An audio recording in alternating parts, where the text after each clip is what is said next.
Happy Friday, friends. Welcome back to Living on the Verge, where we're paying attention to real life, the fun parts, the messy parts, and what they're trying to teach us. This weekend marks the 250th birthday of our nation. Now, just let that marinate for a minute. It's kind of a big deal to be able to have maintained a democracy for 250 years. I'm really starting to love the Friday episodes. It's given me an opportunity to just catch up with you. There's no big package theme or lesson. And so, as usual, I'm going to start off with life on the verge lately. You guys, I think I'm in the spirit of this patriotism and the upcoming celebration because I've been watching a lot of documentaries on the United States.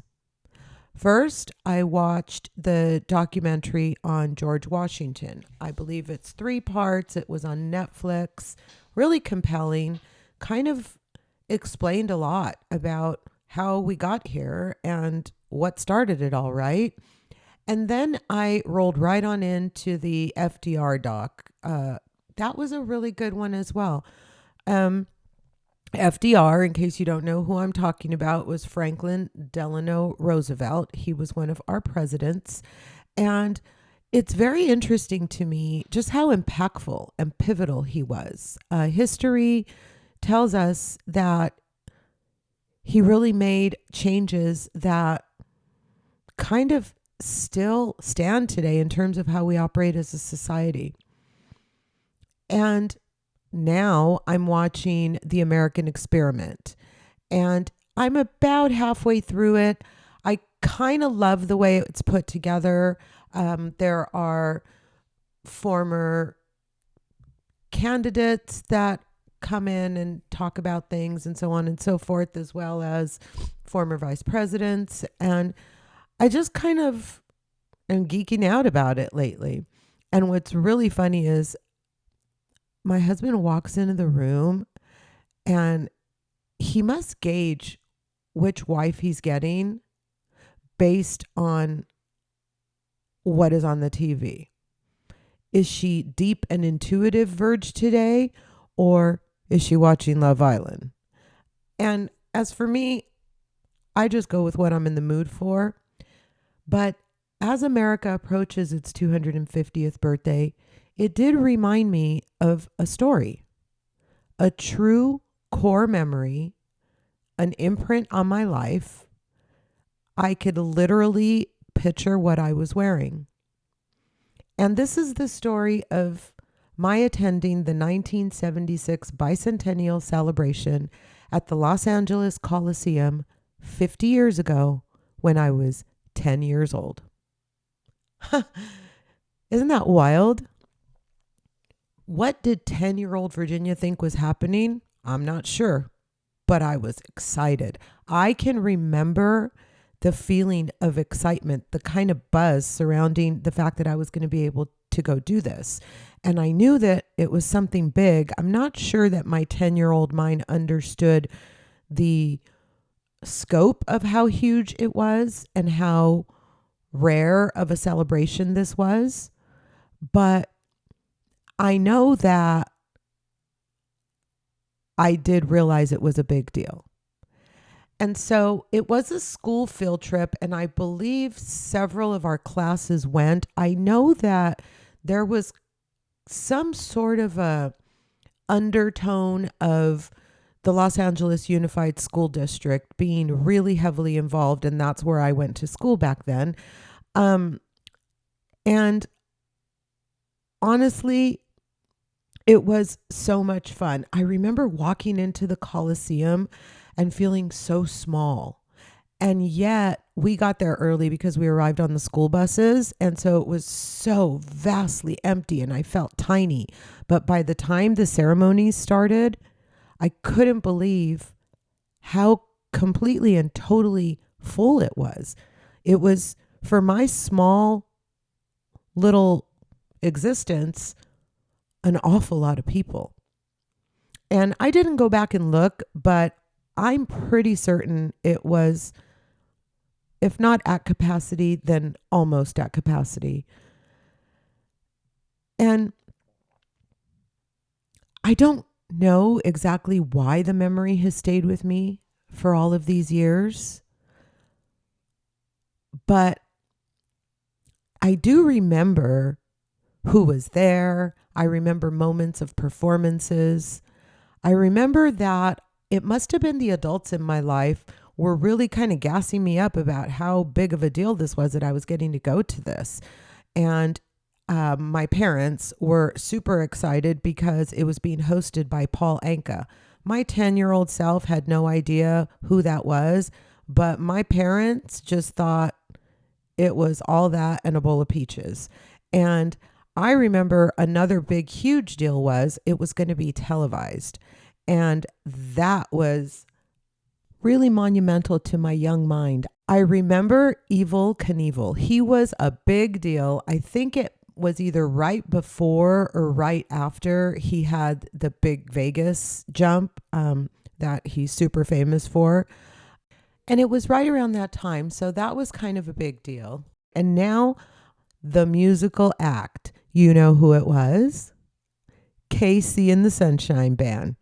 'Cause that's the way, I like it, I'm such a nerd sometimes. Remember? You remember. Okay, now I'm just being silly. But the big moment for me was it was the most fantastic, breathtaking, humongous fireworks show I had ever seen in my entire 10 years.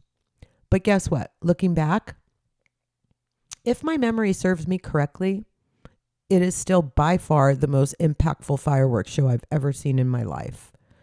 And I've seen some good ones, guys. I've been at Dodger Stadium. I'm just saying.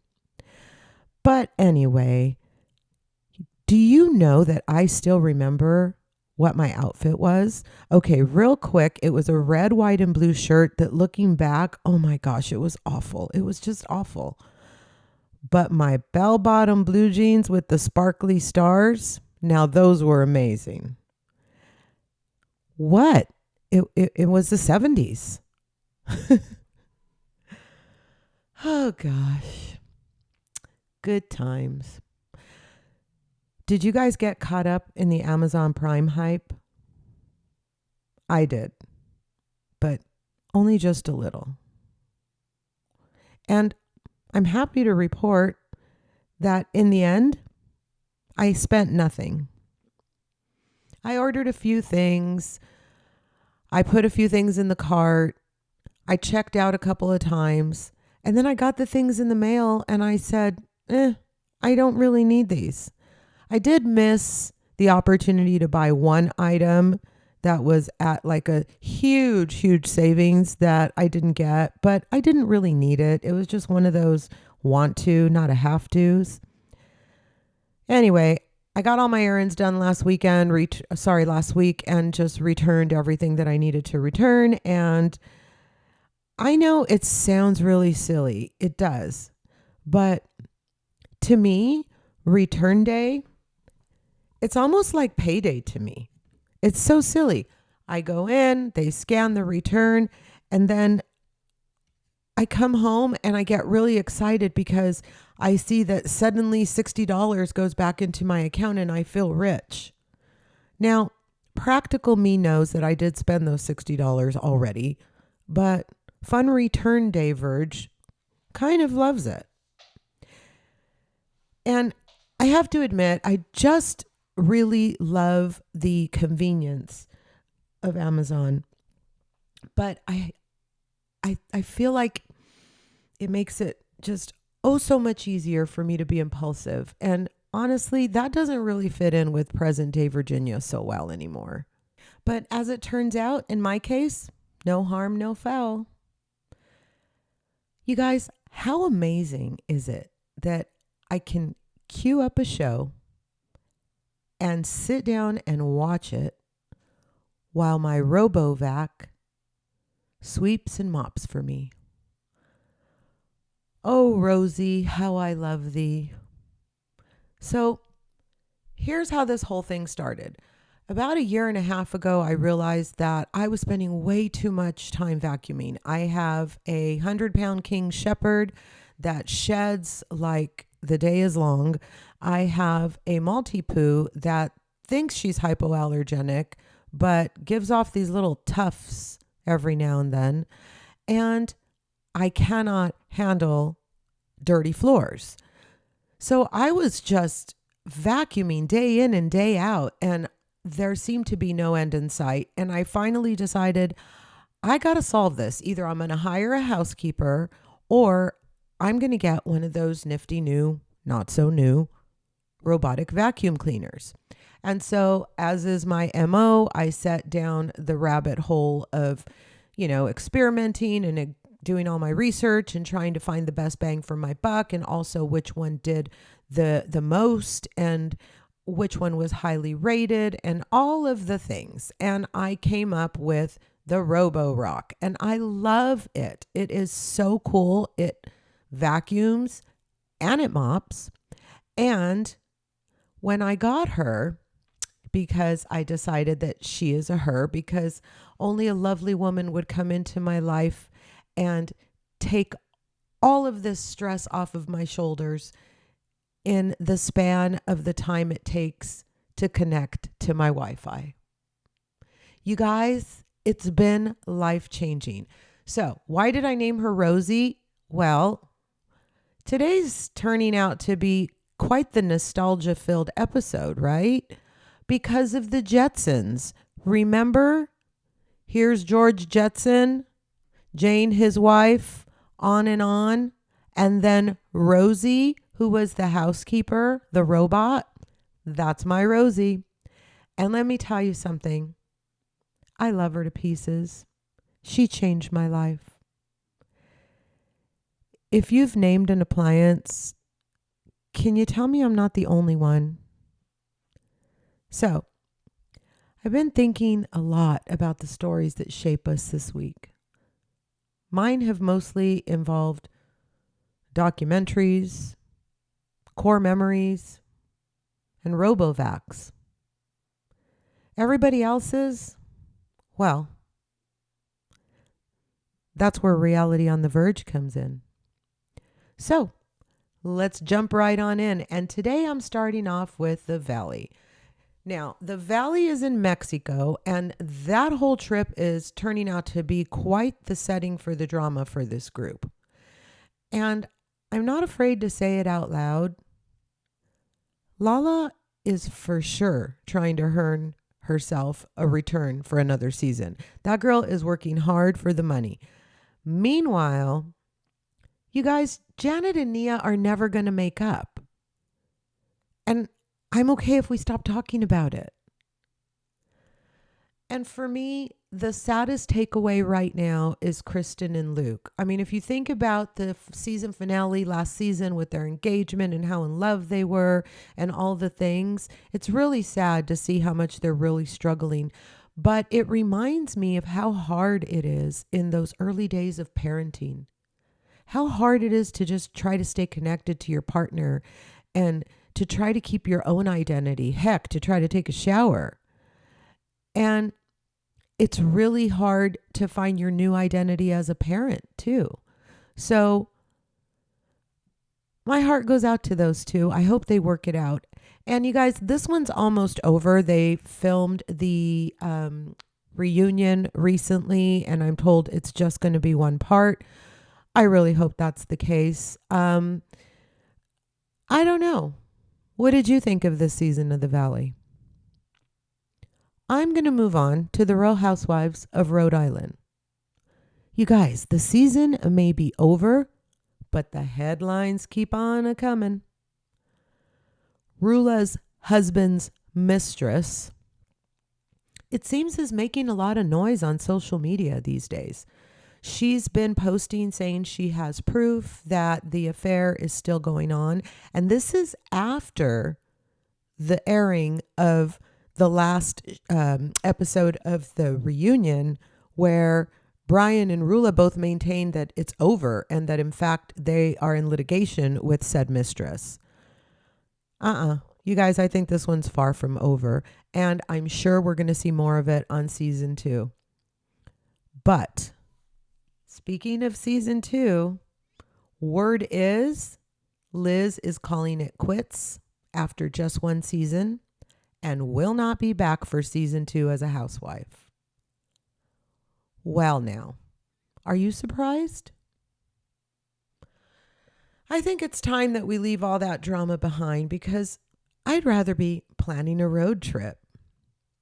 And so it's time for Travel on the Verge. And today I need your help. I've been thinking a lot about taking more California road trips. I live in a beautiful state. There's so much to see. And I haven't explored nearly enough of it. So here's what I want to do. I'm thinking about starting around Santa Barbara and slowly working my way up the California coast. Over time, of course, not one giant trip, but more like a little series of adventures. I think it would be so fun. So, if you know California, I need your recommendations. I need you to tell me, where should I stay? What wineries are absolute must visits? What restaurant would you drive hours for? Tell me about all the hidden gems, the little beaches that I could find, or small towns that I shouldn't skip, local shops. Is it better to take the scenic route, or should we save the time and take the highway? Are there experiences that most tourists usually miss? Tell me about them.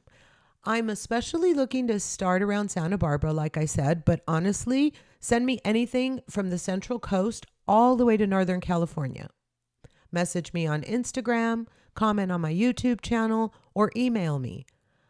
I'd love to build these trips based on your recommendations. And who knows, maybe your favorite place ends up being featured on a future episode. So, speaking of recommendations, and speaking of road trips, every good road trip deserves a great glass of wine. And as such, it's time for Winos on the Verge.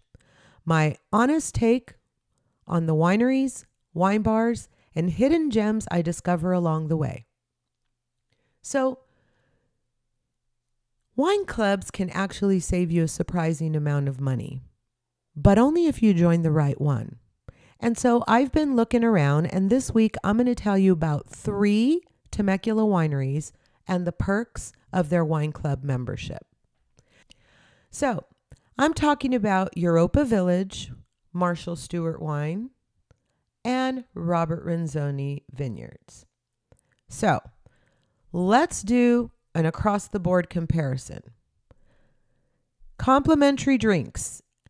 The winner, hands down, as far as generosity, is Europa Village at 2 glasses per day. The catch is that you have to have those 2 glasses Sunday through Friday only, and you're limited to 2 glasses per month on Saturday. Insider tip, you probably don't want to go there on Saturday if you're a member anyway, because there are 3 wineries on one property, and although it is beautiful, Saturdays are slammed there. Marshall Stewart offers 6 glasses a month, and they allow you to share with your guests, and they include weekends too. And Robert Renzoni gives you 8 glasses per month, 1 person per day, but weekends are included on theirs as well. Now, let's talk wine discounts if you buy bottles, right? Okay, Europa gives you 20% off, and Robert Renzoni gives you 20 to 20% off. The most generous in this department is Marshall Stewart, offering up to 40 to 50% off of bottles for their higher tiered memberships. And as for food and dining, well, 6 of one, half dozen of the other. Europa offers 10% off restaurant and bars and 20% off Europa wine during dinner. And Renzoni offers 10% off food at Mama Rosa's. While Marshall Stewart is more of a boutique kind of a winery and has a lounge style and does not offer food, but the good news is you can bring in your own charcuterie. And because of where it's located, there's some cute little restaurants that you can run and grab some bites. I would love for you guys to share with me some of your favorite California wineries. Well, that's it, guys. Thanks for spending a little part of your Friday with me. I know you're busy. We all have plans this weekend, and so I'm not going to keep you all day. But if you have those California recommendations, don't keep them to yourself. I really want to make this a community project and start exploring our own backyard one stop at a time. So, have a happy and safe Independence Day. Make sure to select a designated driver or take an Uber or a Lyft. And keep paying attention to the little moments because they're usually trying to tell us something. I'll see you on Tuesday. And until then, I'll be right here living on the verge.